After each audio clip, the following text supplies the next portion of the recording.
case that has caught national attention. Detroit police have a person of interest in custody as they try to find the killer of a prominent Jewish leader. That does top our news this noon. Thank you for joining us. I'm Rhonda Walker. And I'm Kim DeGiulio. When Samantha Wool was found stabbed to death, Samantha Wall, was found stabbed to death outside of her home back in October. Let's get to Sean Lay. He joins us now with this latest development and this person of interest in custody. What have you learned?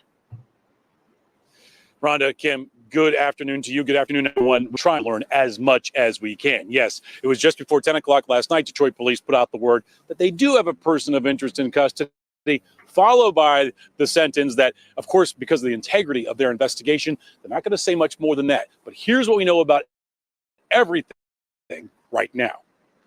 It was back on October 21st of this year that the shocking murder of Samantha Wall was discovered. The body of the 40-year-old president of the downtown Detroit Isaac Agri Synagogue was found outside her Lafayette Park home. She had been stabbed to death, a deadly attack that took place, investigators say, inside her home. Investigators say Wool stumbled out of her home and collapsed outside.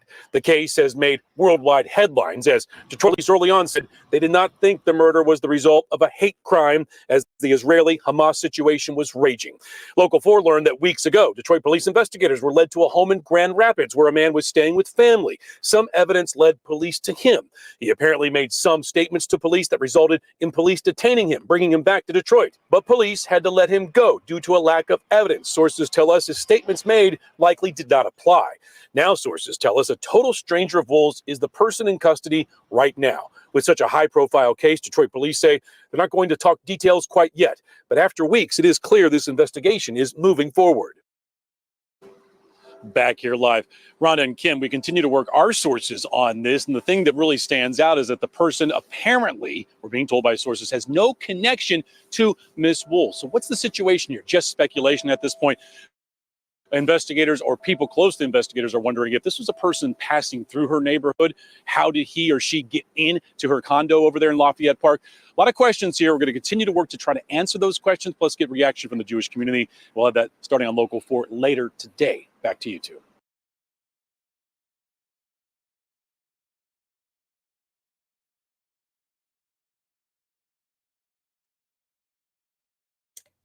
Hello and welcome to the alternate point of view. I just want to say we are on now part 5 of Samantha Wall and Murder on Joliet Place. My name is Tracy Lee. Thank you so much for tuning into this series.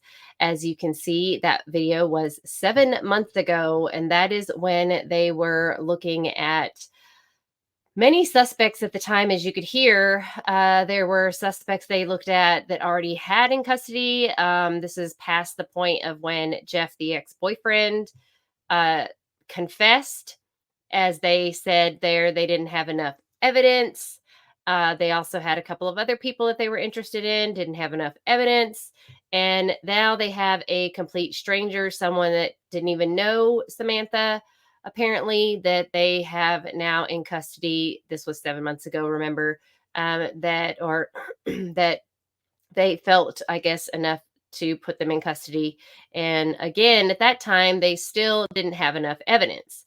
But they're not naming these people at that time. So what the crazy thing is in this situation, and again, I want to recap what happened on October 21st, 2023 to Samantha Wall in Detroit, Michigan, on Joliet Place. 1366 Joliet Place is where this occurred. And I believe in between the hours of 1:24 and 4:20. Or actually 1:04 and 4:20, because she sent her last text message at 1:04 to David, and it was a heart emoji. After that, her phone had activity, but it wasn't any outgoing activity. She did have some activity at 1:29, and I feel that was when she attempted to use her phone again. But she was obviously not in a condition to use her phone, and her phone was stuck under the sofa. She was not far from her sofa. She was caught in the hallway, as we saw on the floor plans that I showed in one of the other videos. where you could see where she was the bloodiest in the hallway area, where she helped herself get up from the floor to get out of the apartment at the other movement point on the ADT system around 4:20 a.m. And that is the last movement that is found on her ADT system. She had to get out of the apartment. There's a lot of people that say that's when the person came in to stab her the 8 times, was at that 4:20 mark. But again, her system went idle at 4:22. It takes at least 2 minutes for her ADT system to go idle. Apparently, something with the ADT system is once it senses movement in your home, it stops sensing movement because it knows you're home. So I'm not sure what the idle downtime is. I haven't got to research that much yet. I just know that what we know so far from the ADT system is it felt movement. As I keep mentioning, the movement was there at 12:31 when she opened her front door. And then it sensed living room movement at 12:32, where she obviously walked into her living room. Did she walk in alone is the question. Was someone there already waiting for her? Because someone did have a key, remember. She also had a key lockbox. They found a key that went to that lockbox, we believe, in the floor of her townhouse. The lockbox was unlocked with no key inside. Or did Samantha unlock that lockbox and use her own key to get into her apartment instead of fumbling through her purse? We don't know. There are a lot of questions. The back door was opened at 12:35 and closed again at 12:38 a.m. Was that someone coming in? Was that her vaping out the back door? Was that her taking trash out? We don't know because she didn't have any type of cameras in her townhouse. At 1:01 a.m., we know the front door is still open. It's been open for 30 minutes. But again, as I stated before, is it because the sensors were barely touching, or is it because the door was wide open? We don't know. Everyone speculates that she just left that door wide open. I speculate that the sensors were just barely touching because, as the ADT guy says, the sensors could be anywhere from an inch to 3/4 of an inch apart. So again, she has the system go idle again at 1:24 a.m.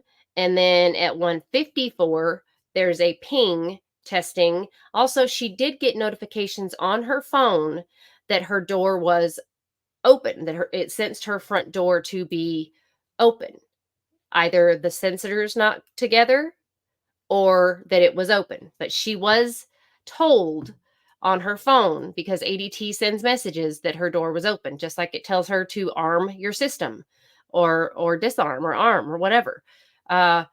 Again, there was motion at 4:20, which I believe and many others believe was her motion of getting herself up off the ground and getting to that front door, which is where you see in some of the pictures from the case, there's blood on the storm door, screen door latch, and she gets out to the sidewalk. Now, again, it's virtually impossible to stab someone or even hit someone in the face. She did have injuries to her face and forehead. I believe possibly the forehead. She injured herself hitting it on that. She had a very hard tile floor. I thought she still had carpet in that house, but she did not. It was tile floor after seeing some more pictures today in the trial. But she did not live. Again, as I stated in one of my other videos, the medical examiner claims that some of her wounds were 3 to 6 inches deep. So just to, give you guys an idea, 6 inches is a dollar bill. Okay, that's a dollar bill length.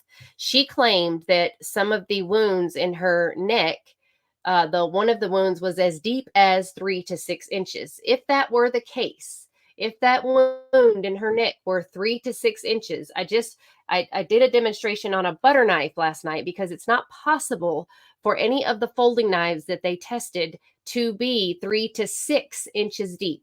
A pocket knife, if most of you men out there, if there are any men left, know what a pocket knife size is. Pocket knife now, is about 2.5 to 3 inches. The blade length is, okay? So if you're looking for 3 to 6 inches, 3 to 6 inches, this is 6 inches, you guys. It would have been all the way through her neck, all the way to the back. So that would have that would have been a gusher, a blood, something right there. So 6 inches, that's a big knife. So I'm trying to get people to understand this was brutal. So but they don't know. This is the medical examiner guesstimating how many inches this went in, and that was on the stand. They didn't do all this during the autopsy. So I have to take this with a grain of salt. So as an alternate point of view, and as I'm sitting here listening to this trial, this is what I'm thinking. Okay, this is what me as a logical adult is thinking. Like, if you're talking 3 to 6 inches, that's deep into your throat, and you're telling me no major arteries were hit. So you're saying only it went through some veins. It didn't hit her vocal cords. It didn't hit a spinal cord. So you're saying that's that deep of a wound is what we got. But you can't say for certain because you're speculating. So I wanted to tell you how many possible suspects that there are in this case. And this case was solved. Now, this is a murder in Detroit, Michigan. This case was solved in a month and a half, 2 months. 2 months. It happened on October 21st. And by December 13th, they had their guy. I don't know how many murders in Detroit get solved that quickly and are brought to trial by June of the next year, but I find that very, very, very, very hard to believe, because especially considering how many suspects or possible persons of interest that there were. We had a guy named Ben. We had a guy named Rob. We had a guy named David. We had a guy named Ray. We had a guy named Chris. We had a guy named Brett. We had a guy named Billy. We had a guy named Michael. We had a guy named Joshua. We had a guy named Aaron. We had a guy named Paul. We had a guy named Jeff. Let's not forget, right? We had the housekeeper. We had also Andrew. We had another woman. We had Brett Foreman, Chris Stevens. The list goes on and on and on and on. The amount of possible persons of interest and suspects. And I want you to know that none of these people were cleared with an alibi. Not a single detective sergeant or officer on the stand said that any of these people were cleared with an alibi. So Brett Foreman is someone that I'm quite interested in, because apparently there was some concerning comments from him that made them look at him, and they felt it was serious enough to look into him, but he was cleared from his cell phone service. So basically this entire case is hinging on this cell phone data. So I want to go over the cell phone data. I'm not going to go through the entire cell phone data, the entire cell phone data testimony, because let me tell you, it is super duper duper duper boring. So I won't let everyone go through that excruciating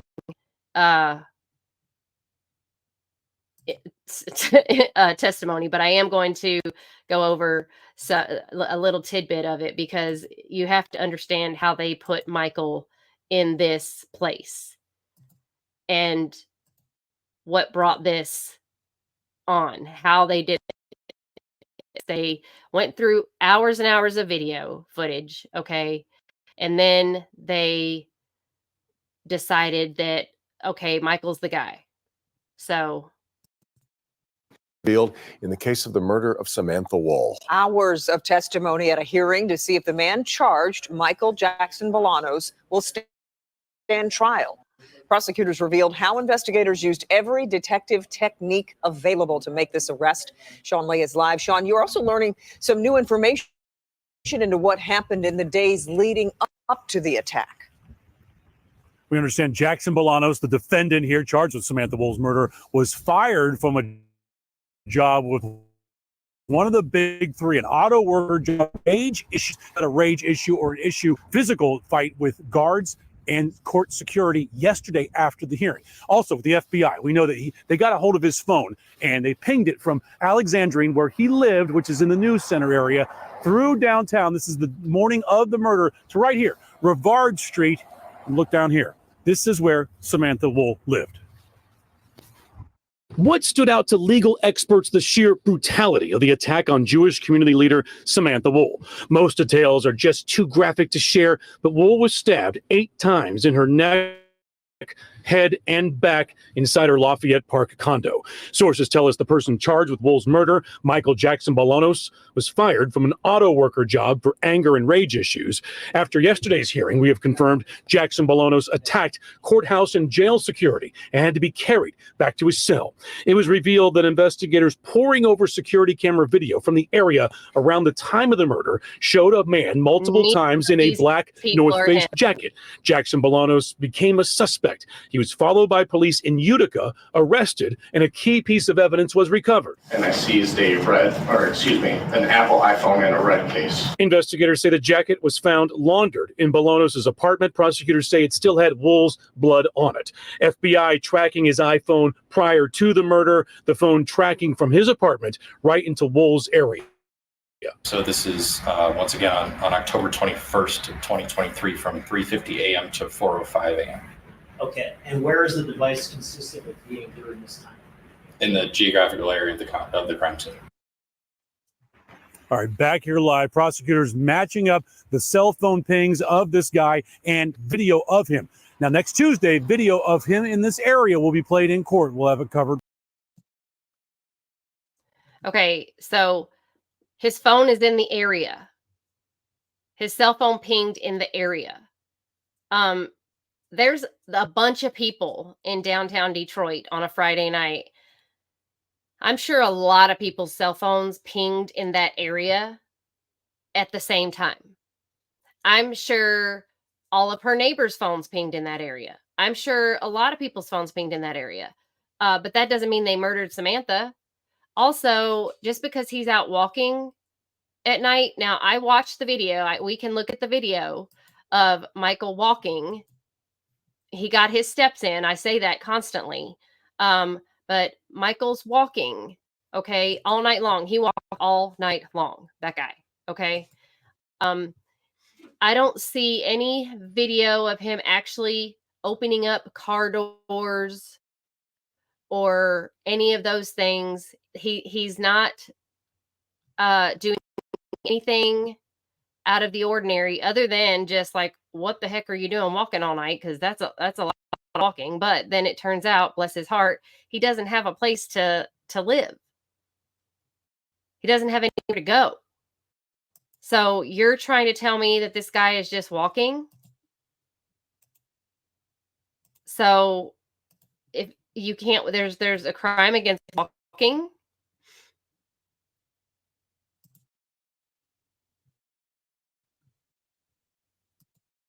Other news tonight, new information coming to light in the Samantha Woll murder case. Michael Jackson Bolanos is facing a felony murder charge in the deadly stabbing of the Jewish community leader at her home this past October. Today, the focus of the preliminary hearing was the surveillance video Detroit police collected from dozens of sources after the murder. That includes green light cameras and security cameras from area businesses. But the defense claims it's unclear that the person in those videos is indeed Michael Jackson Bolanos. How confident are you that you tracked the same individual from Alexandrine's apartment? Very confident. Very confident. And what's the basis of that? Because, like I say, the whole geospatial process is projecting also. So if someone's walking down the street, we're able to go to the next camera or the next intersection and determine if that person walked down that street or back. Now, were you able to see the face of this individual throughout the duration of you tracking? Just at the end. Just at the end, Bolanos Jackson has pleaded. So that's what I'm talking about. Like, they followed him. They pieced together. First of all, if you have not seen the trial, I will show you some of the video where they literally cut and spliced video from that night to find a person to make it match Michael Jackson Bolanos, or make it seem like it matched. Now, this video, you cannot tell that it is Michael Jackson Bolanos in the entire video. All you see is a circle. They circled a person that's off in the distance somewhere, and they're like, "This is Michael Jackson Bolanos." You can't prove that it's him. You cannot. Even the defense attorney proved that in the video that it's not Michael Jackson Bolanos. And the guy was like, "Oh, good catch. You got me. Yeah, that's right. That's good. You pointed it out." But I think I'm right on all the rest of it. So you just found a spot where you got the wrong guy.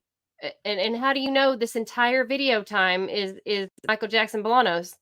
But you cut and spliced a video together, which I believe should not be admissible evidence, because you can't cut and splice video together and use it as evidence when it's not the original video.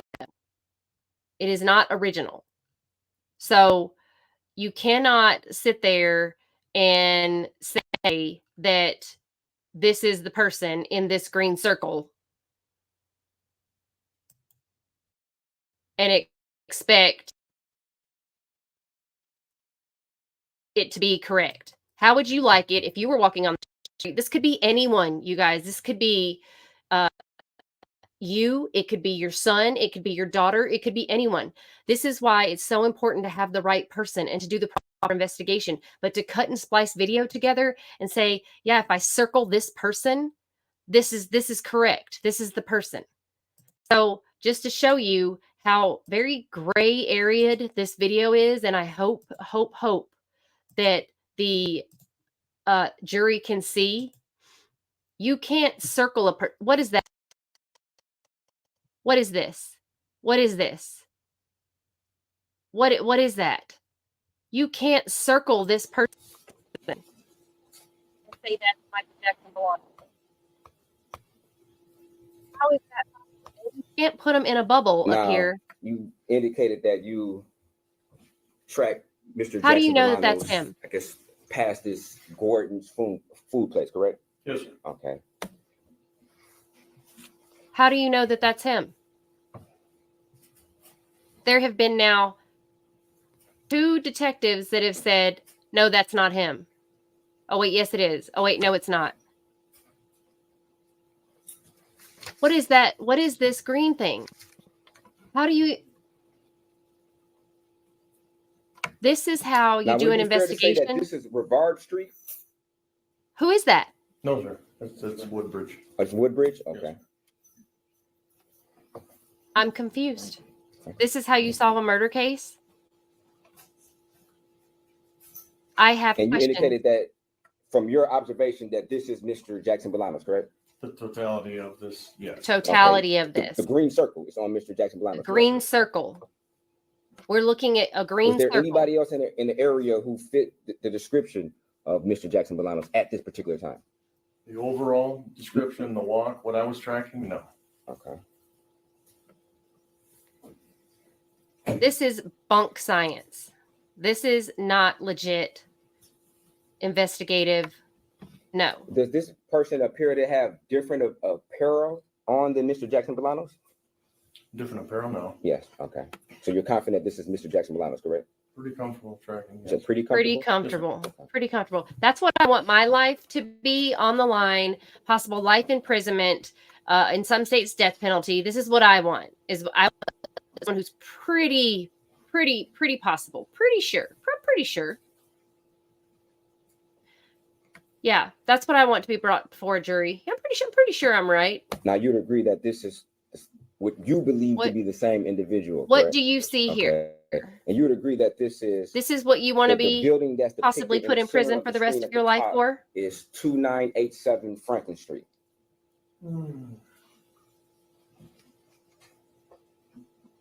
Thought it was Woodbridge, but that might be the Franklin Ought Street. it was That could be- Woodbridge, that could be but Franklin it Street. might be Running something parallel else. to each other. Okay. This is So again. if I say this is Franklin Street, would you have any reason to doubt that? No, I believe you're right. Okay. Nope. I believe you're right now. And this is approximately 2:53 in the AM, correct? Yes, sir. Okay. And as far as you know, this particular time is even as far as being calibrated to real time, correct? Yes, sir. Okay. Now, this individual is walking towards what appears to be a parking lot. Yes, sir. Okay.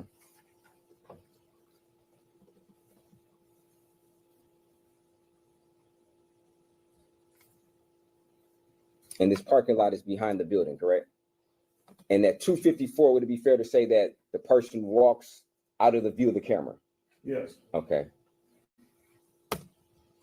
And then at 2:54 and 20 seconds, this is an entirely different street. It's McDougal, correct? This is at the corner of Right, but if they walk behind the building, which is on Franklin. McDougal would be the next street over, correct? next street to the east. Yes. Okay, and this is McDougal, correct? Yes. Okay.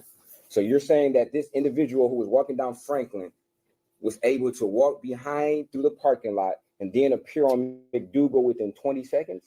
I didn't say he went behind the building. He could have come right back out onto the street and continued east.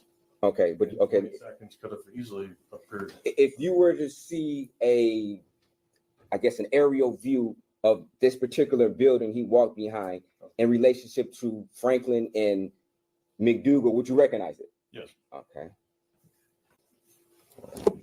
Take this off, pause that real quick.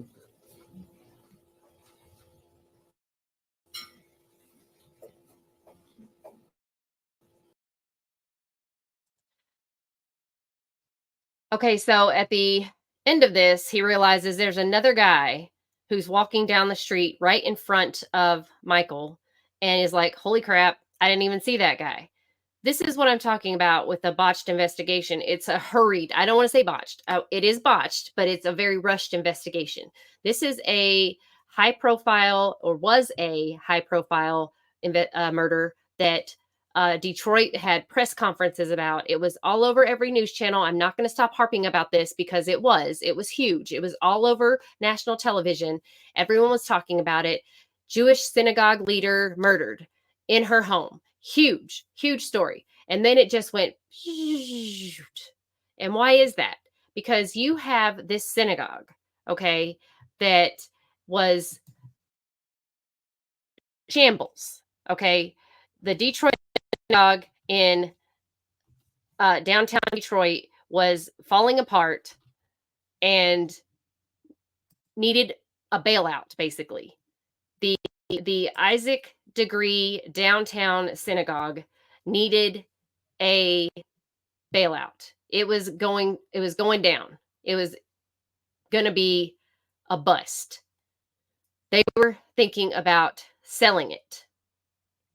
And then it turned into this huge, huge campaign where they were just being given all of a sudden tons and tons of money. And I'm not talking about tons of money like a few $1,000s. I'm talking about millions of dollars. Millions. They have donors that are absolutely insane. And this place is the only downtown Detroit synagogue left standing. And it's the only freestanding synagogue. And they dumped millions of dollars into this synagogue.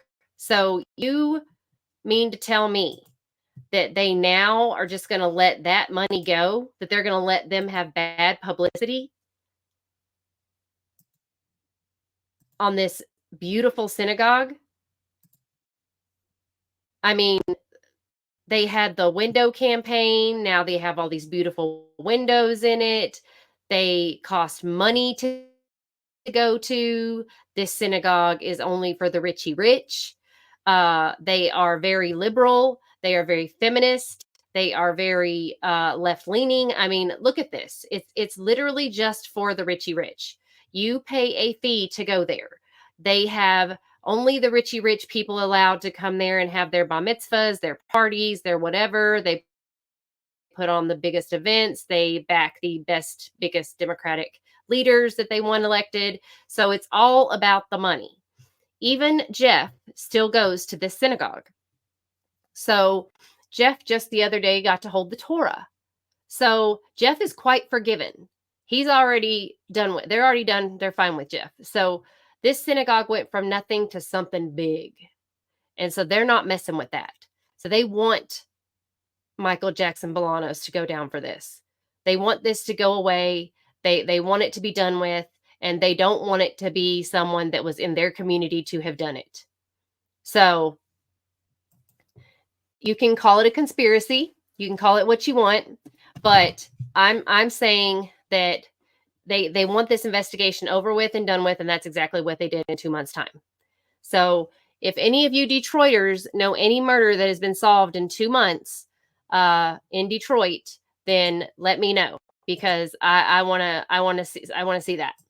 So now we're going to go to something that is something that I'm very interested in as far as Michael goes, because we've talked about Samantha. We've talked about what a great person she was. We've talked about what everyone says, what a great person she was and how well liked she was, everything that she did for the community, which is what bothers me so much about this whole situation, is because I know, even though I don't know Samantha, I have talked to people who know Samantha. They have said the very thing about her is that what is happening right now to Michael Jackson Bolanos is one thing that she would stand up for, and that even a person like Michael Jackson Bolanos, like if he had come into her home, that she would have welcomed him into her home, that she wouldn't have even been like, "What are you doing here?" She would have been like, "Hey, how are you? What can I do? What do you need?" She wouldn't have been the person to uh, be afraid, because she was such a kind person. And so even I said to her friend, she was too nice. She was too nice to a fault. And even I was corrected by like, no, that's just how she was. That a lot of people are saying, who the heck leaves their doors unlocked in the middle of Detroit, downtown Detroit? That's crazy. Yes, everyone says that, because that is crazy to a lot of us. A lot of us are like, what the heck is wrong with you? And a lot of people say she was a sitting duck doing that.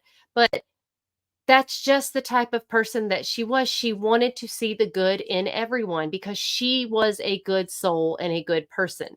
And it wasn't to a fault. It's not like she was like inviting someone to come in to do this. She just really was a nice person. And she really did think that what she was doing was for good. And she was really looking for the best in people. So maybe this was we say to a fault, but to her, this is just normal. And so I don't believe that if Michael had walked in, if he did, that it would have turned out the way everyone that it turned out. So Samantha would not want this. She would not want Michael to be the one fighting for his life. And it's just really, really sad that he is fighting for his life, that he is being interrogated the way he is. And they did not do this to Jeff. Jeff, literally, we saw his 911. He confessed. And now they're trying to backpedal and say he didn't confess. He totally confessed. He totally confessed his Samantha. And now he's saying, "Oh no, I didn't confess." They're saying, "No, he didn't say he killed her. He just said he may have done something to someone, but he didn't remember." Um, I'm trying to reason and understand how someone confessing to killing someone is not enough to arrest them and detain them for killing someone, but someone saying I didn't do it isn't enough to not arrest and detain them. So this is why I think it's really important to watch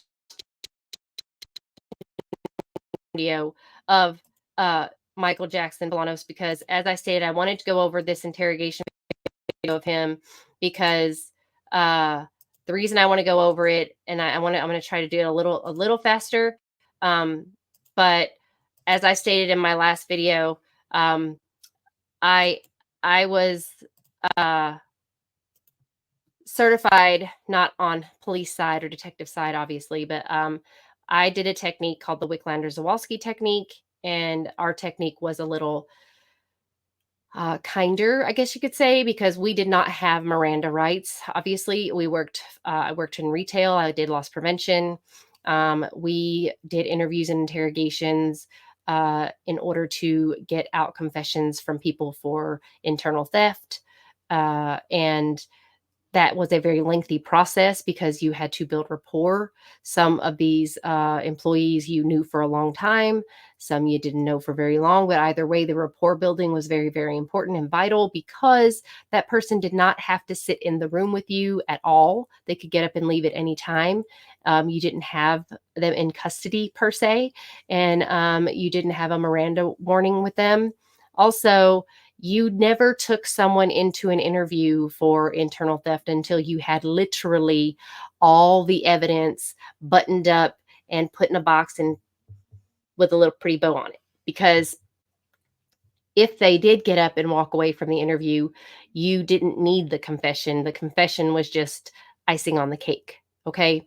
But the purpose of the WZ method is to build a rapport with the person you're talking to, really get to know them, even if you've known them and worked with them for years. It's kind of to break the ice, to catch up. You're talking to them like you're a friend, and you get to know them more. You chat about what's been going on lately. Hey, we haven't caught up, blah blah blah, and you just really just talk to the person on a good level. And then you just kind of dig in and get to the meat of the matter.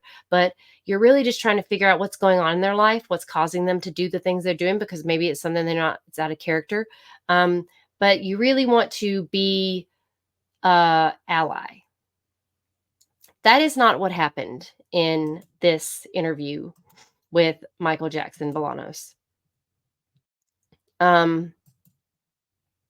This interview, they use the Reed technique with police departments and homicide detectives. All detectives, for the most part, they use a technique called the Reed technique. It's been around for years and years and years and years. They're also supposed to build some type of rapport. You usually have, and as they call it, good cop, bad cop, right? You usually have one officer, detective that's like, hey, how's it going? Can I get you some water? Whatever. You got kids. They do build a rapport. They take the time to do that. They tried to read the person a little bit and try and realize, how is the best way to get information out of this person? And sometimes you start off one direction and you got to change course midway. But with Michael, they did not do that. With Michael, they were, and I'll tell you why they didn't do any of these things. Because the reason for the WZ method is because I know already, but when I sit down with you, I know what happened. I know exactly when it happened. I know where it happened. I know how it happened. What I don't know is why it happened. That's why we're sitting down and having the conversation. So every question that I ask when I do an interview with someone, when I was doing that job, I already knew the answer to. I already knew where you were at this time, at this day, and what you were doing. I already knew how you did it. I already knew how you got it out of the building, how you managed to do it under the radar. I already knew who helped you. I already knew exactly every question, everything, because I already know you're going to lie. I already know. I I know all the answers. That's why I'm asking these questions in the way that I'm asking them. But with him, they didn't do that. So when I ask you what you did on Tuesday night at 9 p.m. on your shift, and you tell me, oh, I didn't work Tuesday night, or I was doing XYZ, I already know you're lying. But with Michael, they didn't do that. They didn't even give him a date to anything. They didn't even ask him what he was doing on that night. They just went right in. So he was clueless. The entire purpose of an interview is to have that person paint themselves into a corner that they can't get out of. And they failed.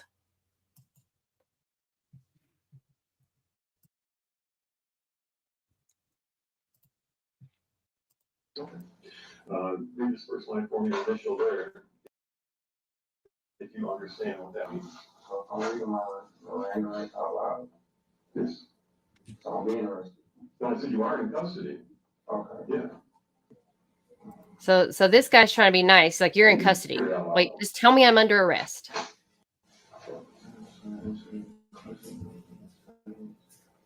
Right. I need to hear it out loud. Yeah. I have the right to remain silent. I do not have any answer. Any questions put to me, I can say. He's going to go Miranda, right? Where's it at? Is it the card? Yes, sir. Okay. What's happening on my phone? Something on my phone. Part of our investigations is that we often go through phones to see if there's anything to corroborate what we already know. All right. Any text messages, any photos of any items that might have been taken. I don't have it. I'm telling you right now. I took a pair of glasses to this pawn shop and sold them. They only gave me like $300. I could pay whoever the glasses are. Like I could give them $400. Right. I didn't commit no crime in getting them. I didn't take them strong arm. I didn't rob nobody. I didn't break nobody. I didn't do nothing. What kind of phone do you have? I have an iPhone. What color? It's got a black case. So right now, this guy, he has nothing.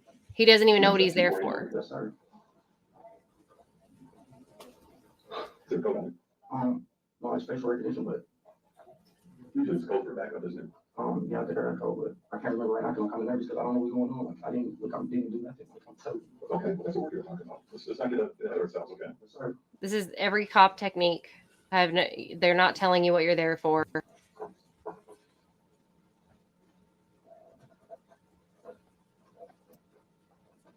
I will just say,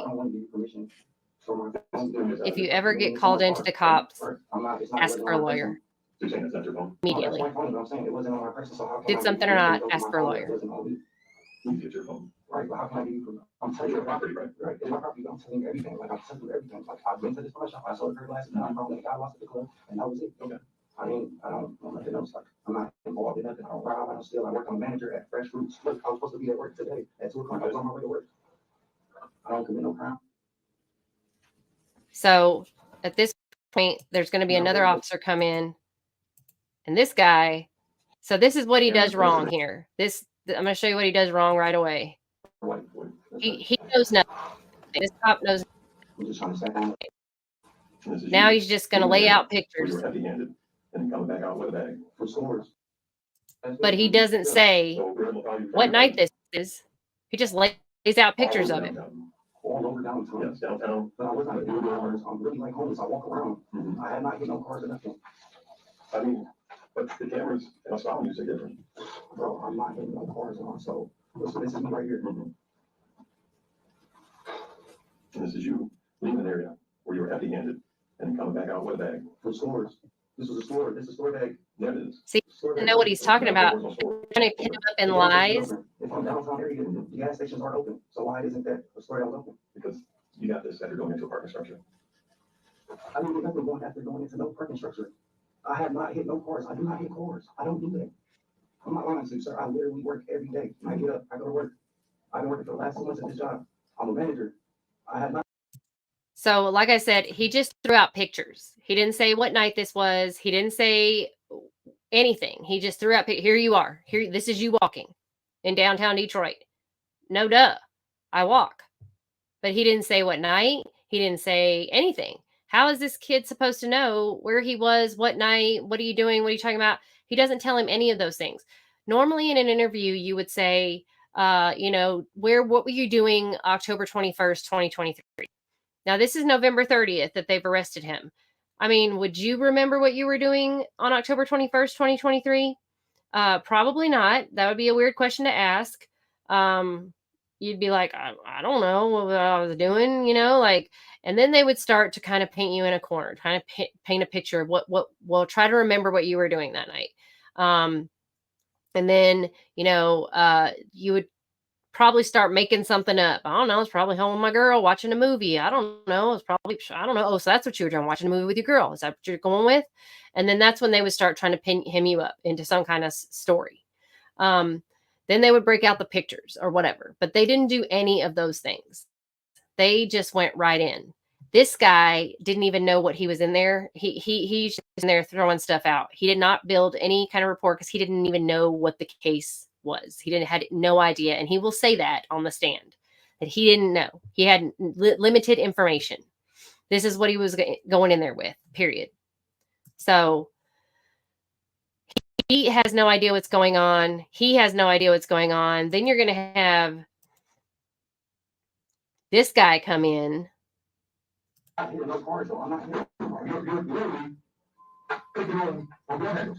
Matter of fact, when you get up here, you throw gloves. We see it all. Right there, right there. I mean, they say that lie about this. I mean, we showed it to you. Yeah, I'm showing it to you, but I'm not. I don't know why you put it there. I don't know. I'm not here. No cars. He's bad cop. I don't know that hard. I mean, I'm not saying that. I swear I'm not. I'm not robbing nobody. I'm not hurting nobody. I'm not doing nothing. So, you need to take the cars. I'm not giving him a date. You understand my security got that whole area over there down behind Harvard Town all on lock. Every step you made was on video. That whole area. Did you see that big ass? You know who was out there? Just on the water side? When you walk past Enterprise side? You remember that? All that whole area just sat over there, but I was not hitting no cars. But why did you go to the parking structure? We couldn't even jump on the parking structure. I found over this. This wall is really down the street. I'm not trying to bullshit you or nothing. This wall, you told me I jumped over the wall. I had to look at the structure. The structure is by Harvard Town. For sure, I jumped over that wall. But, bro, all right, man. So, man, it's a group of guys, bro. This is why I'm saying I'm not hitting cars. That's what I wanted you to say. Listen, it's not many guys. Listen, I'm not saying this group of guys, but it's a group of guys that ask for cars. They go on Telegram or shit like that, or then they tell you like, hey, yeah, if you can find sketch, you can make money, bro. Instagram, you got Instagram, 717 trying. You feel me? They only ask to take pictures of cars, bro. That's all I was doing. So why are you hitting the handles? I'm not hitting the handles. Dude, we see you. We see you. I'm not hitting the handles. I'm not. All I do was take pictures. All I do was take pictures. You understand video? Yes, I understand video. I'm never gonna lie. I'm never gonna lie. 630 gigs of video of just you. That's no lie, no exaggeration.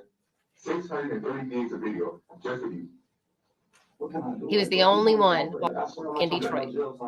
Only person. I would get you guys from race. I get you guys that's stealing my cars, Hellcats, all that race, and I just really want to work for this all. I have a daughter that I've never seen.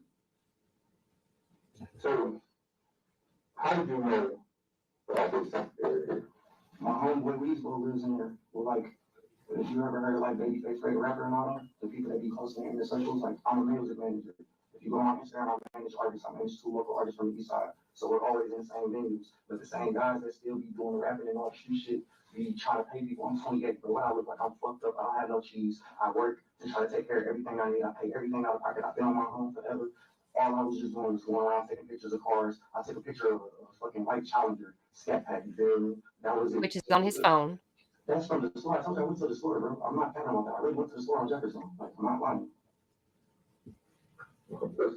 It's a gas station. It was a gas station. I mean, you walked by the gas station. Yes, you're absolutely right. You walked by. Right. I went to the store. We're not just how much bigger we had. Right. I'm not trying to lie. The gas station you walked by, matter of fact, was a green light. Right. You walked the BP. Yeah, you walked by it. Then you walked by that one dude and walked down the street. Then you went down to, I'm going to lie out the name of the street. What is that down there? Right? No, I know every, listen, I know where I walk to. I walk all that way for sure. But I'm getting there that night, bro. Listen to this. Do you see that bag when you go up there? You see that bag right now? This is not even going that way. This is coming back. That's coming back. This is going back. So, it goes first. So you walk, I never left no parking structures with no bags. Listen here. When you absolutely right. And you put that in the bush before you jump up here. I threw one in the bush. That bag. No, bro. Dude, I'm telling you. It's right in the bush. The bag. You jumped on the parking structure, put on the bag, right? No, I already had gloves on. We can see you putting gloves on when you get up there. We see it. I already had gloves on. You couldn't be fixing them. I already had gloves on. Okay, that's fine. Listen, I'm not hitting no cars. All they want me to do is take pictures of cars, of scat packs and Hellcats. You feel me? That's it, bro. I don't understand. You taking pictures. So what does you taking pictures have to do with you hitting them fans? What's the point of hitting hands? That's what happens. I'm not remembering. I'm not trying to bullshit you, bro. Like, I'm being honest. I would give y'all anything, bro. I'm not having to. I'm looking both of y'all in your eyes. I would give y'all anything y'all want. I'm not trying to be like that. I'm not coming here. I'm not hurting nobody. I'm not doing nothing. I'm not stealing nothing. I don't know. So tell me this out. You leave your girl's apartment, right? Go through downtown. Walk over through River, right? Go over downtown. I walk over downtown. Yes, you walk. We added it up. You walked 8 miles. I weighed almost 10 miles. You were going from 12 to like 5 or something. To 5, yeah. I said I walked just what they want to do, but they want to Still no date. I could listen, I'm not bullshitting, bro. Like, I could take all of it. They got key fobs, they got pro pads, like all that shit. They got 2 Hellcats in the garage. Like, I'm not trying to go to jail for something that, please. I really just honestly, what people call my boss, you guys, anybody I work with, anybody that knows me, bro. I'm just trying to be productive. I'm just a shitty ass position. I want to see if you, where you at? When you cross over Gratiot, and you come, when you cross over Gratiot, you come up to Anthony. I don't know the streets by heart. So you know Gratiot, right? I just know downtown just by visual, like if I walk. So you know where the court is. You know, you walk by 36. The well. Yeah, the well. The reason why this is so bad is because they have no evidence. And you walk to the line. They're trying to get him to admit to something, but they don't have enough evidence. When you made that right going down to Brevard. She goes to Hardytown. So you took Brevard going towards. I got some Enterprise. And they've not given him a date. Walk over there. This is a ring around the rosy. Yeah. Okay, yeah, to get here. Very confusing. So on the other side of the freeway, basically. Yeah. Okay, to get to there, yeah. But that's where you go over there. So once you cross over that, tell me where you went. I just walked down on the side of the freeway to get down to I want to say Jefferson or some street to kind of go to Jefferson to go down that way to go east. That's all. Like, bro, I just be walking. Where do you know in okay? On him okay? Yeah. They've shown him these few pictures, so he's trying to figure out how would I have gotten to these places. So now I'll just answer that. Hey, came home there. You were talking to someone. You were sitting on the other side of the wall. Somebody was sitting in the car. You looked like you were talking to somebody. I don't know if it was girls or. He's like, I don't know. What do I got to say? Yeah. I don't know where the king homes is. That's what I'm saying. Change and learn. Like right against the wall. The king homes, I don't know about now. Condos and all that. Right. See, now they're trying to talk about her condo or townhome. I'm just having it's an elementary school right there. Yeah. What elementary school? He has no idea. No, I DoorDash over there. Like on DoorDash, I stopped by the window. You definitely not. Sure, like I ain't doing anything. Like I don't know. Like I just probably walked through the neighborhood and walked. Like I don't know. He doesn't know what they're talking about. That's what we're trying to figure out. What will happen? I don't know. Nothing happened. I don't know nothing. The guy. Like I'm telling you, bro. Like this is. I literally walk around downtown. I work now. I don't do nothing. Like I'm not property. Nothing of value or nothing. I'm not doing nothing. I didn't want no vehicle or nothing. I didn't want no vehicles at night. No, I said for her condo. For her condo. See? That you went in. I didn't go in no person's condo. You definitely, the door was open. The door was open. So her motion. Her. We can tell when the door was open because you know they got the little sensors on the door. But there was activity when you went in. So we know you crossed the plane. Right? Listen, bro, I did not go. So this videos, so we have you going that way, right? We have you in that area. Your phone is there, but ADT goes off at the same time. Just asking you, what happened? What happened to what, bro? I didn't go in no house, bro. That house you went to. I didn't go in no house, bro. I didn't go in no house. Security came, I ran. I didn't go in no house, bro. Security came after. Bro, listen, bro. I think security come, bro. I think the white car starts running around, bro. I ran. house or nothing, bro. But this whole night, I just went walking around. Like, I'm not trying to make nothing up. I'm not lying to y'all or nothing. You've been lying the whole time until we confront you with evidence, right? It's not that I'm lying, bro. It's just that I don't know what y'all want or what y'all asking for. Listen, bro, I'm individually just trying to save myself. Meaning, like, I went around doing this, right? Y'all said that I did this. I haven't passed the cards. Okay, cool. I understand that. But I swear, bro, I've been on the right track. I'm not doing nothing out of the norm or nothing. I've literally just been working. So this is not out of the norm. I mean, this is out of the norm, of course, man. The guy going around filming on your hands. You feel me? Yeah. That's crazy. Yeah. That's what, bro. I just had one task to fucking take pictures. Maybe I took a little farther about filming the handle, but I never took nothing out of no property, no cars. Even though we see you. Bro, I went to a store for this. I'm telling y'all, man. I know I went to a store for this.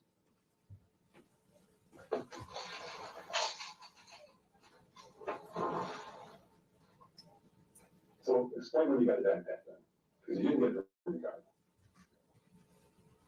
Oh, that's why the security came. The backpack came out of the car. The backpack came out of the car. That's why the security came. That's why security came. That backpack came out of the car. Which car? I don't know. I'm not sure. I don't remember the car. You didn't have the backpack until you got to the last place over home. Regard. Off of regard. No, I had the backpack before going. You didn't. I did, because I got the backpack out of the car in the garage structure. The garage structure is after that. This is garage structure, right? That's on the way back to regard. Right? Oh, bro, I don't know, bro. I'm not. That's what I'm saying. I don't know where I don't know where we're at.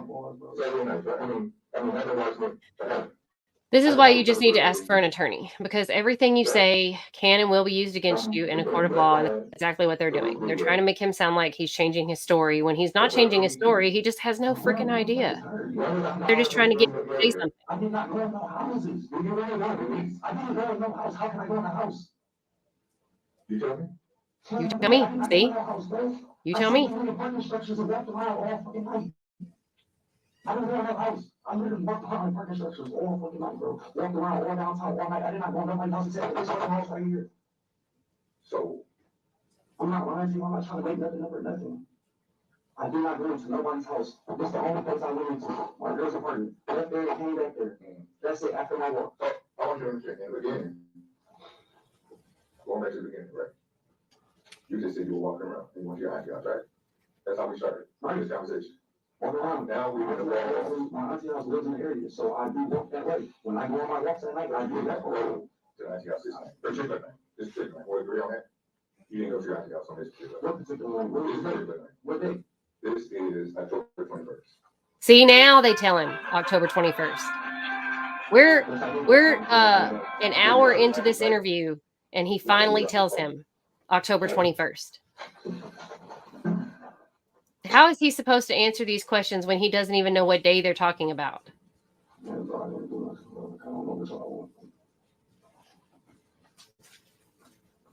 just trying to get help, figure out what happened out there. That's it. So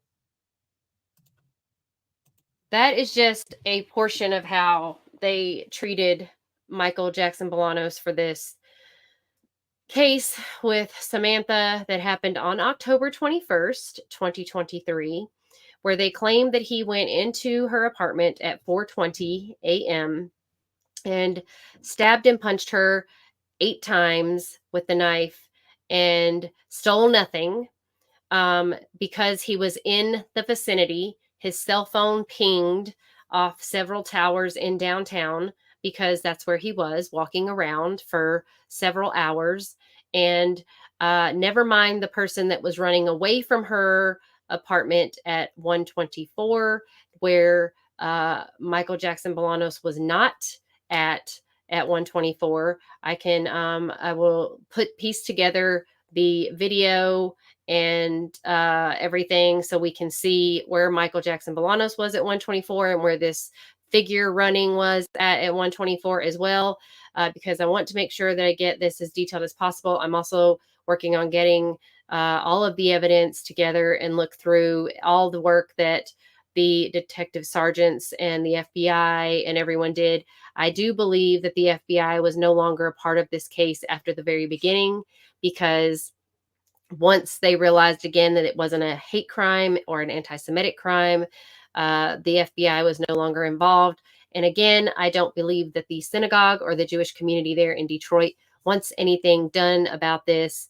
Once Michael is hopefully not, but if he is found guilty of this, I don't think they want anything done any further because they want this to go away. And as you could see on the synagogue website, they're still using Samantha's pictures, all of the things, because, you know, she was a huge part of building that synagogue and making it what it is today.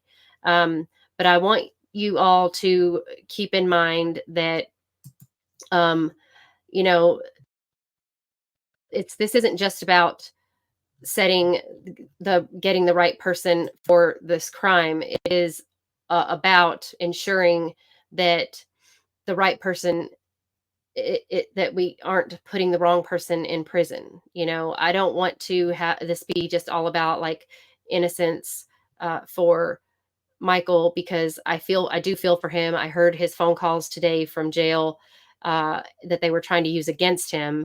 And actually, it was very heart-wrenching to listen to him in there, just feeling as if like he's in a nightmare. He's like, he's in hell, you know, that this is happening to him, and he can't believe this is happening to him. And I find it very strange that they were allowed to play a conversation between him and his attorney. I feel like that was attorney-client privilege, and I find that very strange that they were allowed to play that.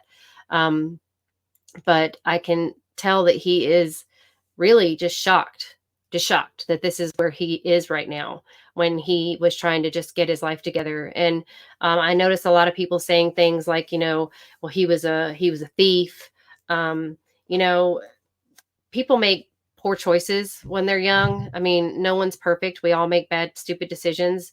I'm thankful that there wasn't an internet necessarily when I was growing up, or at least social media. So, I mean, we're all God's children, and we all make mistakes. Samantha was also one of God's children, and she wasn't perfect either, but that doesn't mean she deserved to be murdered. Just like Michael's not perfect, but it doesn't deserve means to be accused of murder, and it doesn't make him a murderer. So I just want everyone to keep that in mind. I want everyone to please make sure you keep this on the radar. There's so many cases that get national attention and then just fade away. And I don't want to see that happen. We have other cases we're going to talk about in the future. Lake and Riley will be one of them, because that case was national attention and then just poof, went away. And that is because, as I keep saying about this case, that it is not fitting the narrative. Okay. Samantha Wall was very involved in liberal politics, and she was a very big part of the Detroit Jewish community. And I feel that this does not fit the narrative right now. We are in an election year. I can't stress enough how much this definitely does not fit the Democrat narrative. Having a black man on trial for killing a white woman, God forbid that be as David says, I love him saying God forbid, and having me on his show. So if you haven't been to David's show, he's on the streams for the case. He's watching this case because he was a friend of Samantha's, but he does have his own YouTube channel at Duvid. So check him out. But, you know, God forbid that this be happening in an election year and people are actually paying attention to a black man on trial in Detroit, Michigan for killing a white woman. And God forbid he's innocent. You know, I mean, this is crazy, wild. How could this be happening in this country still in 2024? So I just want to ensure and hope and pray that people keep this on their radar and talk about it, pass it around. And there's more than just a couple of hundred people watching it on Detroit news. There are other people talking about it. I'm talking about it. My viewers are talking about it. So please, everyone, share, leave in the comments any other ideas or suggestions. I want to hear from doctors about the medication. We're going to finish going through Jeff's testimony, get some more vibes off of him. They did not call all of these other possible people. So we'll see what the defense is going to call. The prosecution has rested at this point. So we're going to see who the defense is going to call, because I'm very interested in David. I'm very interested in some other people. They were possible persons of interest. There's so many. There are so many. Samantha, as odd as it sounds, she was a very busy single woman.